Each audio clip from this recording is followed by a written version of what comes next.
4,000 single-family homes on the market in Hamilton County are gobbled up by just 5 investors, and they don't even live in the tri-state. And that presents a problem for people looking to buy and own their own affordable home. Local leaders took their concerns to Congress today.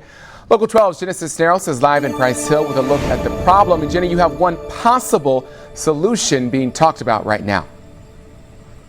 I do, Kyle. And just to give you an example of what we're talking about, right here on Ashbrook Drive, an investor from Texas bought 29 of these homes there. And while local organizations are doing what they can to buy back housing from these investors, it's proving to be not that easy. You've had a good long run, and it's time for you to start selling your properties. You should not take the American dream away from our families. That's Laura Brunner's message to institutional investors. Brunner, president and CEO of the Port of Greater Cincinnati Development Authority, traveled to D.C. to testify about the impact investors are having on the Hamilton County housing market. Institutional investors found a very profitable new sector. They have been purchasing large volumes of single-family homes in the region's most disinvested neighborhoods and turning them into rental properties.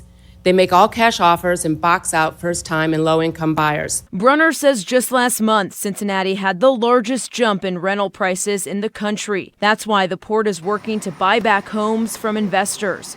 In December, the port bought 194 single-family homes from a California firm. The goal is to create a path to home ownership for local families. But it's a struggle for us to buy these houses because investors are scooping them up so quickly that we have a hard time competing with those investors. Rachel Hastings, executive director of Price Hill Will, works to buy homes for the organization's affordable home ownership program. We have cash, and we cannot make it to the buildings fast enough before they get sold to these investors. In Price Hill alone, Hastings says hundreds of properties have been bought by investors. It's just about money to them.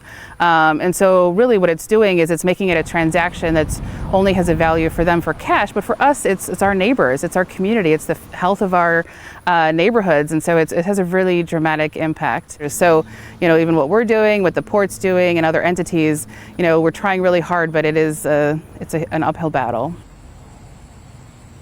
More than half the homes in this neighborhood are rentals, and the reality is investors are renting them out at sky-high prices. For now, we're live in West Price Hill. Jenna Cisneros, Local 12 News. Yeah, Jenna, a problem that really impacts all of us. Thank you so much for that live report this evening.